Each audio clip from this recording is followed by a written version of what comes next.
नमस्कार जी। आपका सवाल तो बहुत अच्छा है,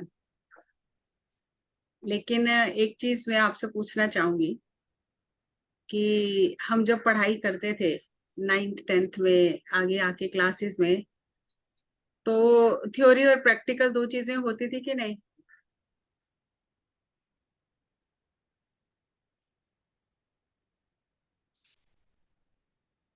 दो चीजें होती थी ना, थ्योरी और प्रैक्टिकल। अब जिसको थ्योरी समझ में आ गई है तो ये तो नहीं है ना कि एक ही बार में प्रैक्टिकल सही हो जाएगा। समझ में आ गई थ्योरी, पूरी समझ में आ गई, लेकिन प्रैक्टिकल को सही होने में टाइम लगता है कि नहीं? कि एक ही बार थ्योरी समझ में आ गई, प्रैक्टिकल किया, परफेक्ट हो गया। अब मान लो कि जैसे सिक्स क्लास में हमारे उसमें होम साइंस होती थी, और हमें जाके कुछ कुकिंग का टीचर को बना के खिलाना पड़ता था, स्टोव और सब कुछ लेके जाते थे हम। लेकिन बैक ऑफ द माइंड मतलब होता था गड़बड़ हो जाएगा, कुछ खराब हो जाएगा, घबराहट के मारे तो हम पीछे से घर से कुछ बना के ले जाते थे कि मैडम को बनाएंगे वहां पे, और ये उसको दे देंगे अगर खराब हो गया तो। वही चीज घर से भी बना के ले जाते थे कि अगर खराब हो गया वहां पर तो ये वाला निकाल के वहां पे रख देंगे, क्योंकि सबके सामने तो हम बना ही रहे हैं ना। ऐसे ही जब मैं नाइन्थ टेंथ में थी तो मैंने फिजिक्स ली थी, तो उसमें बहुत सारे प्रैक्टिकल कराए जाते थे। तो उसमें एक प्रैक्टिकल होता था कि आपको जो ग्लास ट्यूब है ना उसको बेंड करना है, वो एंगल बताते थे कितने एंगल पे बेंड करना है, और सिखाया जाता था कैसे बेंड करना है। लेकिन सब सीख लिया, थ्योरी पढ़ ली, टीचर ने 10 बार करके दिखा दिया, लेकिन जैसे ही हम बेंड करने लगते थे, वो बेंड तो होता नहीं था, एंगल तो बनता नहीं था, दो टुकड़े हो जाते थे। तो बहुत टाइम लगा हमें ये समझने में, प्रैक्टिस करते करते, कि किस पॉइंट पे आके उसको मोल्ड करना है। और फिर धीरे धीरे वो परफेक्शन आ गई, और जो एंगल टीचर बताती थी उस एंगल पे हम फिर मोल्ड करके दे देते थे। तो इसी तरह स्पिरिचुअलिटी में भी है, हमने थ्योरी सारी सीख ली है, लेकिन जब प्रैक्टिकल का टाइम आता है ना तो हम बार बार गलतियां कर जाते हैं। हाँ, इतना फर्क धीरे धीरे पड़ने लग जाता है कि अगर किसी ने कुछ आपको कहा तो पहले आप महीनों रोते रहते थे उस बात को लेके, हफ्तों रोते रहते थे, घंटों रोते रहते थे। अब आपको लगता है चल छोड़ ना, उसमें अकल ही इतनी है, अब क्या उसके लिए रोना। तो अब आपका, अब वो लेट गो करने का जो पीरियड है ना वो कम हो गया। हुआ है कि नहीं? लेट गो करने का आपका पीरियड ध्यान करने से कम हुआ है कि नहीं हुआ है? कि जिस चीज को इतना लंबा खींचते थे हम कई दिनों तक, अब उसको बहुत जल्दी, एक दिन में, कुछ घंटों में उसको छोड़ देते हैं। तो धीरे धीरे फिर जैसे जैसे हम आगे बढ़ते हैं, साधना करते हैं, तो फिर वो चीजें जो हैं वो, उनका असर कम होने लग जाता है। पर आप ये सोचो कि असर होगा ही नहीं, ऐसा नहीं होता, होता है, लेकिन वो कम होते चला जाता है। अब मैं भी हूं, अगर मुझे भी कोई कुछ बात इधर उधर से सुनती हूँ तो होता है, लेकिन फिर थोड़ी देर में नॉर्मल हो जाता है कि ठीक है ना। तो ध्यान से हमें वो शक्ति मिलती है कि हम जैसे हमारे अंदर हार्मोन रिलीज होते हैं गुस्से से, किसी से ईर्ष्या करने से, किसी की बुराई करने से हमारे अंदर के केमिकल हार्मोन चेंज होते हैं। और अगर हम बैक टू नॉर्मल जल्दी ना आए तो वही हार्मोन अंदर बीमारी बनाते हैं। अब जैसे गुस्सा है, तो गुस्सा एक अलग तरह का एसिड रिलीज करता है। अब अगर हम कहते हैं एक बार एक व्यक्ति को गुस्सा आए ना, तो साइंस ये कहती है कि 3 घंटे बॉडी लेती है नॉर्मल होने के लिए। उसके बाद एक बार आपको गुस्सा आया, आपने कुछ कह दिया, किसी को भी कह दिया, तो बॉडी को नॉर्मल होने के लिए 3 घंटे चाहिए। और अगर आपने 3 घंटे से पहले फिर गुस्सा कर दिया, फिर 3 घंटे से पहले गुस्सा कर दिया, फिर 3 घंटे से पहले गुस्सा कर दिया, तो बॉडी तो नॉर्मल होगी ही नहीं। तो वो एसिड कहाँ जाएगा? अंदर जमा होता रहेगा, जमा होता रहेगा, तो बीमारी बनाएगा। ये साइंस कह रही है। तो आप किसी की बात को कितनी देर अपने अंदर रखोगे, वो आप ही का नुकसान है। जितनी देर भी रखोगे, तो उस समय आपको ये बातें याद करनी है और उसको जाने देना है। तो समय लगता है, बट उसकी जो पीरियड है ना वो कम होने लग जाता है। जहां हम 2-2 4-4 दिन रोते थे, महीनों रोते थे, हफ्तों रोते थे, वो अभी 1-2 घंटे में कुछ मिनट में जितनी बात होती है बड़ी छोटी, उस हिसाब से हम लेट गो कर देते हैं, क्योंकि हमें पता है कि अगर हम नॉर्मल नहीं हुए, उस थॉट को एंटरटेन करते रहे, तो हमारे ही नुकसान होने हैं। तो ना समझी में तो कर लिया जितना करना था, अब समझ के तो आगे ना करें तो वही अच्छा है हमारे लिए। तो इसीलिए इस बात की चिंता मत करो कि अरे मैं समझ होते हुए मैं नहीं कर पाई। हंसो अपने आप पे कि प्रैक्टिकल में फिर फेल हो गए, फिर प्रैक्टिकल में फेल हो गए, अभी और प्रैक्टिस कर रहे हैं, फिर फेल हो गए, अरे फिर फेल हो गए। हंसो अपने आप पे, इसमें उदास होने की बात नहीं है। Thank you ma'am. Thank you. हाँ जी, और किसी का कोई प्रश्न है? देखो, इंटरएक्टिव सेशन होता है ना, तो मुझे भी अच्छा लगता है, मजा आता है। तो नहीं तो अकेले बोलने से समझ ही नहीं आती है कि क्या तो बोलें और किस टॉपिक पे बात करें। तो कुछ इंटरएक्टिव सेशन होने से फिर समझ में आगे बात चलती है। तो अब आप लोग बताइए, आप कैसे इस सेशन को आगे चलाना चाहते हैं? हाँ जी, उपिंदर जी।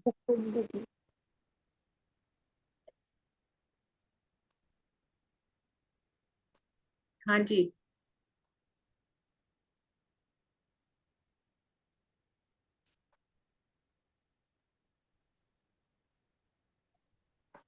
हाँ जी, दर्शना जी, अनम्यूट कीजिए।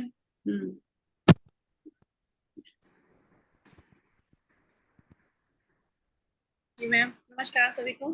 नमस्कार जी। मैम, मेरा नाम दर्शना है और मैं पिछले अभी 23 तारीख से, मैं 23 अगस्त से मैं मेडिटेशन कर रही हूँ। बहुत अच्छा लग रहा है और मुझे यूट्यूब से ही मिला था ये। मैं कहीं से कुछ खोज रही थी, मुझे चाहिए था कि मुझे कुछ ऐसा कि मेरे को माइंड थोड़ा रिलीफ हो और किसी चीज को लेकर परेशान थी। तो अभी मैं मेडिटेशन कर रही हूँ तो मुझे बहुत अच्छा लग रहा है। बट मेरा क्वेश्चन है कि मेरे को ये, मैं हैंड फ्री लगा के रखती हूँ कान के अंदर, कि मुझे लगाना चाहिए या नहीं लगाना चाहिए? ये तो देखो साइंटिफिक पहलू है। जितना ज्यादा आप यूज करोगे तो उतना हमारे जो ईयर ड्रम्स हैं उनके ऊपर में बहुत स्ट्रांग वाइब्रेशंस जाती हैं। तो कोशिश यही करो कि आप उसको वैसे ही सुनो। जी, क्योंकि मुझे महसूस हो रहा है कि जब मैं मेडिटेशन करती हूँ तो फिर मुझे यहाँ पे ऐसे लगता है, मुझे कुछ जैसे कुछ यहाँ पे भर रहा है, कुछ मेरे को मोटा मोटा हो रहा आप है ये आप साइड में। हम्म और जैसे कुछ लगा है और कोई ऐसे इसको हटा रहा है, मतलब ऐसे करके। हाँ, आप पीएमसी पे देखोगे ना, तो डॉक्टर गुरमेल विर्क के 5 इंटरव्यू हैं, उसमें उन्होंने ये बताया है कि अगर हम ब्लूटूथ यूज करते हैं या ईयरफोन्स यूज करते हैं तो उसका हमारे जो ब्रेन के सेल्स हैं उन पे क्या असर होता है। तो जहां तक हो सके मोबाइल को या ऐसे इलेक्ट्रॉनिक डिवाइसेस को थोड़ा सा बॉडी से दूर रखना चाहिए। ठीक है मैम। ओके। Thank you. हाँ जी, भावना जी। मैम, मेरा सवाल तो नहीं है, लेकिन मैं यही कह रही थी, जब से ध्यान में आई हूँ तो पहले किसी की बात को का बुरा लगना या गुस्सा होना महीनों चलता था, कि बात नहीं करनी है और ये। तो अब मुश्किल से 15 मिनट हो गया है अब। ये पीरियड घट के अब मैक्सिमम 15 हो गया है। हाँ, अब तो बिल्कुल यही तो होता है। जी। और दूसरा मैम, ये भी मालूम चलने लगा है, जैसे पहले तो ये मालूम ही नहीं होता था कि हम क्या बोल रहे हैं, लड़ाई हो रही है या कोई आर्ग्यूमेंट हो रहा है तो क्या बोल रहे हैं। अब मालूम होता है कहाँ गलत बोल गए, मतलब सॉरी, अपनी गलतियां मालूम होती हैं। तो एहसास होता है। उसको जी, अब मालूम होता है कि यहाँ पे ये गलत हो गया, ये एक थॉट आ रहा है, ये गलत है। तो काफी हेल्प होती है उससे कि उसको हटा के वापस अपना थोड़ा ध्यान अपनी ब्रेथ पे या जो भी काम कर रहे हैं उस पे लाएं। तो ये यस। बहुत ही एक मुझे तो ये थोड़ा सा मिरेकल टाइप का लगता है। यस, ये बहुत फायदा हुआ है। यही ध्यान का असली लाभ है। जी। अवेयरनेस बढ़ना, छोटी छोटी चीजों की ओर ध्यान जाना जो कि नॉर्मली हमारा नहीं होता। नहीं होता। मैं मालूम ही नहीं होता था क्या बोल गए, वो याद भी नहीं रहता था कि क्या बोल गए। अब तो वो बार बार हॉन्ट करता है और कि फिर ये बहस बोला करते है। थे कि मैं तो ऐसा कह ही नहीं सकती। नहीं कह सकती। ये फर्क हुआ है। यस। Thank you. अब बात करने का तरीका बता। अच्छा, ऐसा का तो निकल गया होगा मुंह से, सॉरी गलती हो गई है। नहीं, और मैम कभी जैसे सामने वाला नहीं भी खड़ा है, बोल गए हैं हम, तो मालूम रहता है, बार बार वो चीज नॉक करती है कि ये बोला है, अगली बार नहीं होना चाहिए, ध्यान रखना है। तो अक्सर ये होता है घर पे जब मैं लॉक लगा के जा रही होती हूँ, तो मैं अपने को थोड़ा सा प्रिपेयर करती हूँ कि जैसे कपड़े पहने हैं, जैसे मेकअप किया है, ऐसे माइंड का मेकअप भी करना है कि वाह। ऐसी सिचुएशन आ सकती है, ऐसा करना है, नहीं बोलना है, ये करना है, वो करना है। थोड़ा सा 2 मिनट डोर पे रुक के ये प्रिपेयर करने लगी हूँ। बहुत अच्छा जी। उससे बहुत बहुत फर्क अच्छा पड़ा। टिप दिया आपने सबको कि माइंड का भी मेकअप करके निकला करो। जी। थैंक यू जी, थैंक यू। हाँ जी भावना जी। नमस्कार मैम। नमस्कार जी। मैम मेरा क्वेश्चन ये है कि हमें कैसे पता लगेगा कि हम ध्यान के अंदर उन्नति कर रहे हैं और कितनी उन्नति कर रहे हैं। अगर हम एक बार कभी गुस्सा हो जाते हैं या किसी को कुछ बोल देते हैं, तो हमारे उसके ध्यान के ऊपर जोर का मुक्का लगता है या नहीं लगता? उसका कौन मारता है? हम ही मारते हैं। देखो, ये एक ना गेम है। ये लाइफ इज अ गेम, हमने पढ़ा है ना बचपन में, life is a game, play it, है ना। तो ये गेम ही है, हमने इसको बहुत सीरियसली ले लिया है। तो इसीलिए हम दुखी होते हैं, क्योंकि हमने इसको बहुत सीरियसली ले लिया हर चीज को। असल में ये गेम है। अब गेम खेलने के कुछ रूल्स होते हैं कि नहीं? अब गेम के रूल किससे सीखोगे? किसी खिलाड़ी से, कोच से सीखोगे, या जो जिसे गेम खेलनी नहीं आती, जो बार बार हार चुका है, उससे सीखोगे? हारे हुए से सीखोगे कि जीते हुए से सीखोगे? नेचुरली जीते हुए। है ना, एक्सपर्ट कोच से सीखोगे। हमारी जिंदगी में हम उन लोगों से रूल सीख रहे हैं जो खुद अपनी जीवन की बाजी हार चुके हैं, और फिर वो हमें कह देते हैं, अरे क्या ध्यान कर रहे हो, तुम्हारा तो गुस्सा ही कंट्रोल नहीं हुआ। तो हम उदास हो जाते हैं। क्योंकि हर बात अगर आप देखो अपने जीवन में, तो कोई भी बात होती है ना, तो हर बात लोग ध्यान पे ले आते हैं। अरे ध्यान कर रहे हो फिर भी ऐसे हो, ध्यान कर रहे हो फिर गुस्सा कंट्रोल नहीं हुआ, ध्यान कर रहे हो फिर भी ऐसे ही आप करते हो। बात वो ध्यान की नहीं है, बात ये है कि वही प्रैक्टिकल और थ्योरी की बात है। गुरु जानता है कि प्रैक्टिकल इसने करना है, तो इसको समय लगेगा प्रैक्टिकल सीखने के लिए, थ्योरी तो सिखा दी है इसको। तो इसलिए हम दूसरों की बातें सुन के अपने आप को उदास कर लेते हैं, और हमें लगता है कि हम तो आगे बढ़ नहीं रहे, लेकिन ऐसा नहीं होता। इंच इंच, एक एक इंच करके हम आगे बढ़ते रहते हैं, हमें खुद भी पता नहीं चलता हम बढ़ रहे हैं। जब आप कुछ समय बाद, साल बाद या 2 साल बाद देखोगे कि जब मैं पहले दिन ध्यान में आई थी और आज मुझे 2 साल हो गए हैं, तब आपको हैरानी होगी कि अरे इतना चेंज आ गया मेरे में।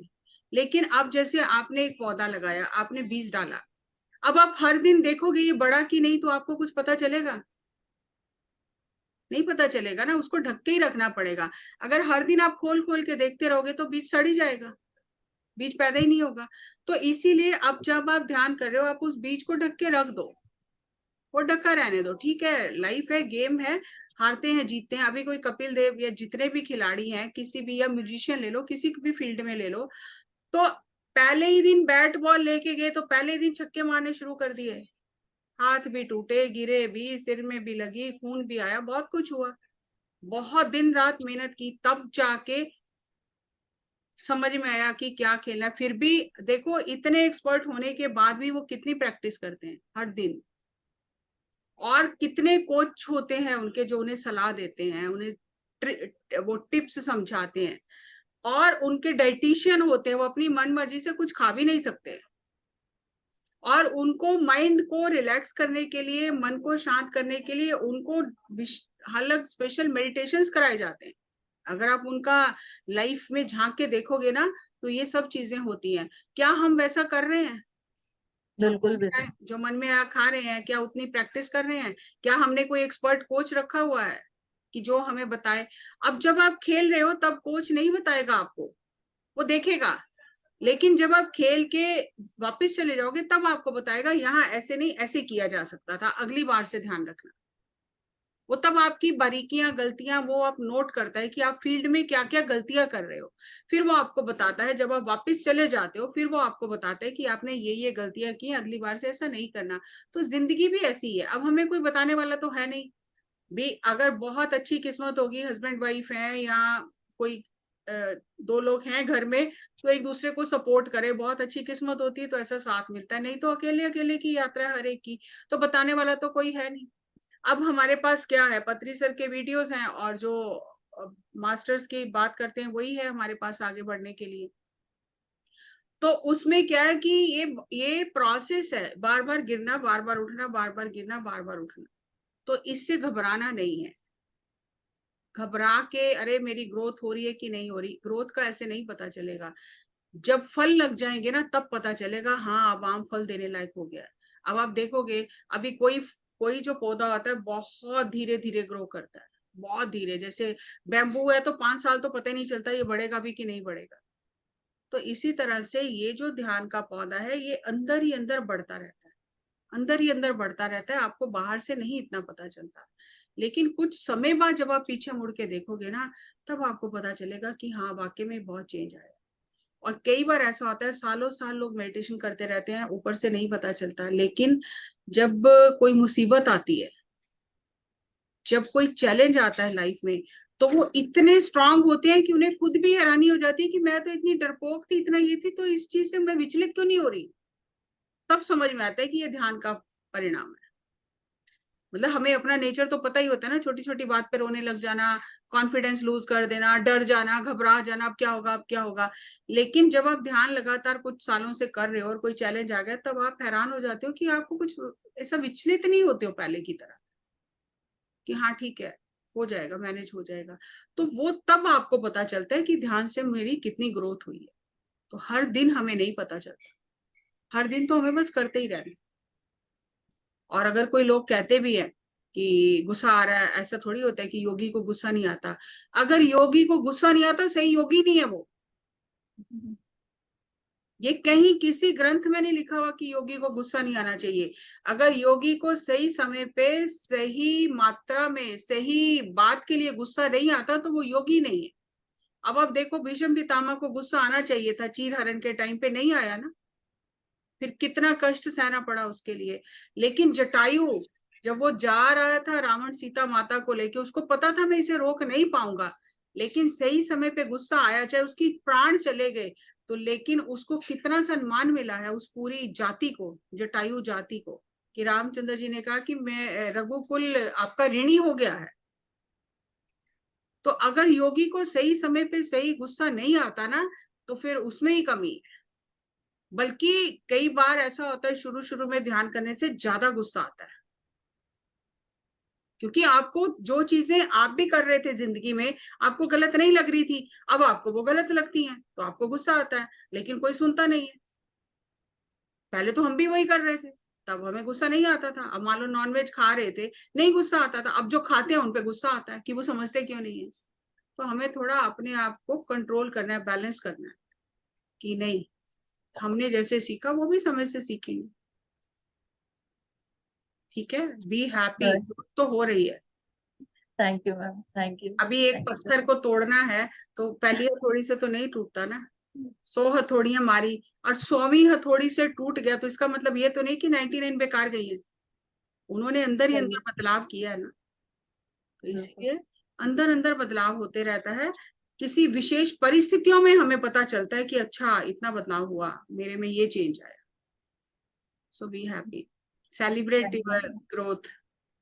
सही। मैम आपकी बुक में भी है वैसे, आपने जिस तरीके से पत्री सर के साथ आपने ग्रोथ करी है, वो देख के सुन के पढ़ के मजा आता है। और बहुत ही अच्छी बुक लिखी है मैम आपने। उसमें आप वैसे अगर हम ढूंढना चाहें अपने लिए तो सारे क्वेश्चन के आंसर्स मिल सकते हैं हमारे को। थैंक यू जी, thank you. Okay ma'am, thank you so much. हाँ जी उपिंदर जी। नमस्कार सबको, मेरी नमस्कार। प्यार भरी नमस्कार। नमस्कार। जैसी मैम, बहुत अच्छी डिस्कशन हो रही है, बहुत चीजें क्लियर हो रही हैं। मेरा एक क्वेश्चन है, इससे रिलेटेड तो नहीं है, हल्का सा इससे अलग है मैं जैसे बुक्स पढ़ती हूँ ना, तो कहीं पे सोल की बात होती है, कहीं पे कॉन्शियसनेस की बात होती है। तो क्या ये सोल और कॉन्शियसनेस एक ही बात है, या ये अलग कॉन्टेक्स्ट में यूज होता देखो, इतना तो मुझे भी इतना डीपली नहीं पता है। जब हम यूनिवर्सल कॉन्शियसनेस कहते हैं तो वो एक बहुत एक्सपेंडेड वर्जन है। चेतना, हर चीज में चेतना है। सोल फिर एक इंडिविजुअल चेतना हो जाती है।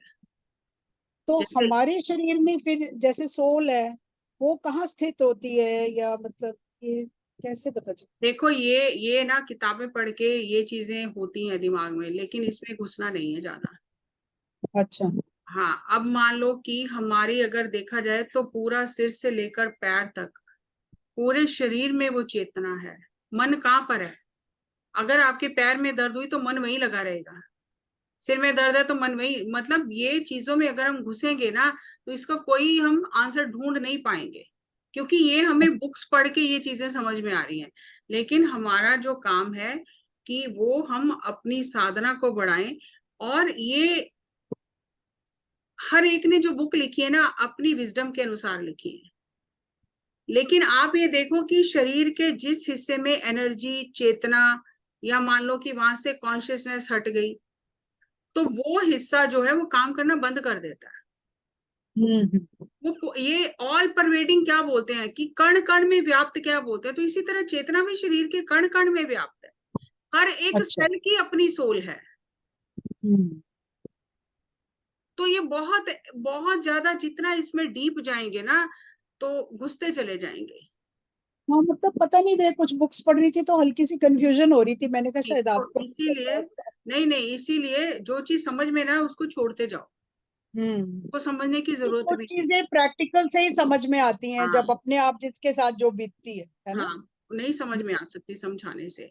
लेकिन एक कॉमन सेंस की बात जो मैंने आपसे की, कि जरा सा बाल खिंचता है तो कैसे दर्द होती है, इसका मतलब है ना वहां पर जान है ना। चेतना तो फिर हर जगह ही है। हर जगह है कॉन्शियसनेस ना, तो फिर हर जगह। हर एक सेल में ही है ना। अब आप रात को अगर सोए भी हुए हो और आपके शरीर पर कोई कीड़ा मकोड़ा चढ़ जाए, गहरी नींद में भी आपको पता चल जाता है और उससे झटक एकदम। देती है। हाँ। तो है ना, कोई तो है ना जो पूरा पूरे बॉडी में एक सर्कुलेट हो रही है चीज। हाँ तो जी, हाँ जी। पल पल ध्यान रखे हुए हर चीज का, कहाँ पे क्या हो रहा है, कैसे हो रहा है। तो इसीलिए वो इसको, जैसे यूनिवर्स में ऑल परवेडिंग है, हर चीज कण कण में व्याप्त है, ऐसे शरीर के भी हर चीज कण कण में व्याप्त है। आप एक पिन पॉइंट नहीं कर सकते कि यहाँ पे सोल बैठी है और यहाँ पे मन बैठा है, नहीं। तो फिर हम उसको आत्मा ही कहेंगे, और क्या कहेंगे? हाँ, आत्मा ही है जो आत्मा पूरे ही, शरीर आत्मा में ही, हाँ, है ना? आत्मा ही। ठीक है। हाँ जी प्रीति जी। सरबजीत मैडम बहुत मजे ले रही है डिस्कशन के। मैं भी madam also. Yes, Preeti ji ने कोई याद करा। हाँ जी प्रीति जी। नमस्कार मैम। नमस्कार जी। सबको नमस्कार। एक चीज पूछनी थी मुझे, जैसे अब हमें को तो समझो 3 साढ़े 3 साल हो गए ध्यान में आए हुए। हम्म। अपने आप में एक चेंज ये फील होता है मेरे को कि जैसे पहले कोई छोटी सी बात पिंच कर जाती थी, अब उसको ज्यादातर होता है थोड़ी सी देर के लिए आई, फिर उसको छोड़ पीछे छोड़ो, आगे चलो, ये होता है। गुस्से में भी कंट्रोल बहुत कर लिया है। लेकिन एक चीज ये फील होती है, पहले एक्सपीरियंस बहुत होते थे, अब नहीं होता कुछ भी। बचपन में जब बच्चे छोटे होते हैं तो हम उन्हें चॉकलेट्स देते हैं कि नहीं। अब आप बिल्कुल। 50 साल के बच्चे को भी चॉकलेट दोगे अपने बेटे को, तो वो कहेगा ये क्या है। अब उस चॉकलेट से नहीं है ना। देखो, जब बच्चा छोटा होता है ना, वो चॉकलेट के लिए रोता है, जिद करता है, वो उसकी जान अटकी रहती है कि अगर ये चॉकलेट नहीं मिली तो बस पता नहीं मेरा क्या हो जाएगा। एक एक चीज, छोटी छोटी चीज वो मांगता रहता है। जैसे वो बच्चा बड़ा होता है, मैच्योर होता है, वो जिसको कहते हैं कि 18 साल की उम्र हो गई, मैच्योर हो गया आप, उसको अपने पता चल जाते हैं मेरे क्या अधिकार हैं। तो उसको लगता है ये तो सब कुछ मेरा ही है, मुझे तो मांगने की जरूरत ही नहीं है कुछ भी। तो सब कुछ है ही मेरा, तो मुझे कुछ मांगने की जरूरत ही नहीं है माँ बाप से। वो तो करेंगे अपने आप, सब करेंगे। तो इसी तरह से जब हम ध्यान में आते हैं शुरू शुरू में, तो मास्टर्स भी हमें चॉकलेट्स देते हैं कि ये दिख गया, वो दिख गया, ऐसा हो गया, वैसा हो गया, तो हम आगे बढ़ते जाते हैं। और जब वो देख लेते हैं ना ये सेटल हो गए, अब तो जाने वाले नहीं है कहीं भी, तो फिर वो कहते हैं अब ये बड़े हो गए, तो अब इनको पर इन चीजों की जरूरत नहीं है। तो अब किस चीज की जरूरत है? अब हमें हमारे अंदर बदलाव क्या आ रहा है उससे? बदलाव तो फील हो रहा है, लेकिन किसी किसी दिन ऐसा होता है मन ही नहीं लगता ध्यान में। आप रोज खाना खाते हो, रोज बहुत स्वाद लगता है खाना, आप ही बनाते हो अगर, तो हर दिन आप अगर एक सब्जी भी 2 बार बनाओगे ना, तो एक जैसी नहीं बनेगी स्वाद, कुछ ना कुछ फर्क रह जाएगा। आप रोज सोते हो, एक जैसी नींद आती है क्या? कभी बहुत अच्छी आती है, कभी आती नहीं। तो ऐसे ही ध्यान भी ऐसे ही है। हमने ध्यान को ना एक प्रोजेक्ट बना लिया, प्रोजेक्ट नहीं है ये डेली रूटीन का पार्ट है। जैसे बाकी चीजें होती है, ये भी होता है, कभी लगता है, कभी नहीं लगता, कभी बहुत विचार आते हैं, कभी नहीं आते हैं, कभी करने का मन करता है, कभी नहीं करता है, कभी बैठे बैठे आंखें बंद होने लगती हैं, कभी आंखें बंद होती हैं तो लगता है खोल के भाग जाओ। ये सब फेजेस हैं, उसको मतलब एक गेम की तरह लो। यस ठीक है, आज मेरा मन एंजॉय जो है ड्रामे कर रहा है, कोई बात नहीं। एंजॉय करना है उसको। हाँ, हम हर चीज को सीरियसली लेते हैं। सर ने यही सिखाया, किसी चीज को भी इतना सीरियसली मत लो, ध्यान को भी बिल्कुल सीरियसली मत लो। हम उसको एक प्रोजेक्ट बना लेते हैं, अरे ध्यान नहीं लगा 4 दिन से, मैं तो रोज 4 बजे उठ रहा था, अब तो मैं पिछले एक हफ्ते से 4 बजे ना उठ के मेरी तो 8 बजे आंख खुलती है, तो क्या हो गया? अगर हम हमारे ही चलती रहे, हमारी ही चलती रहे, जैसे हम चाहते हैं वैसे ही होता रहे, हम तो बहुत अहंकारी हो जाएंगे। इसीलिए नेचर वो टाइट्स आते रहते हैं, स्लो ऊपर नीचे होता रहता है, फिर हमें लगता है कि नहीं, वो कराता है तभी कर सकते हैं। ध्यान भी हम अपने आप नहीं कर सकते, वो उठाता है तभी उठ सकते हैं, वो बिठाता है तभी बैठ सकते हैं। तो फिर हम चीजों को अकर्ता भाव में आना शुरू करते हैं। लेकिन अगर जैसा हम चाह रहे हैं वैसा ही हो, तो फिर अकर्ता भाव नहीं आता ना, फिर कर्ता भाव बढ़ता जाता है। तो नेचर हमें बैलेंस करती रहती है। आप अगर मान लो 6 महीने बहुत अच्छा ध्यान कर रहे हो, तो बीच में 1 महीना ऐसा आएगा कि आपका मन ही नहीं करेगा ध्यान करने का, फिर आप तरसोगे कि एक बार तो मेरा ध्यान लगे, एक बार तो लगे ध्यान। फिर धीरे धीरे लगना शुरू होता है, तब हमें समझ में आती है कि हर चीज हमारे हाथ में नहीं है। तो उससे हमारी ईगो जो है ना वो कंट्रोल में रहती है। तो ये सब फेजेस हैं, जैसे फुल मून आता है, न्यू मून आता है, फेजेस आते हैं ना, ऐसे मूड स्विंग्स होते हैं, ऐसे ही ये सब भी फेजेस हैं, उनको एंजॉय करो। Okay, thank you. थैंक तो यू, यही थोड़ा सा था। थैंक यू जी, थैंक यू। हाँ जी, आज रात को सेशन है, सब लोग ज्वाइन करिए, जिनके जो भी कर सकते हैं, 9 से 10 इसी लिंक पर।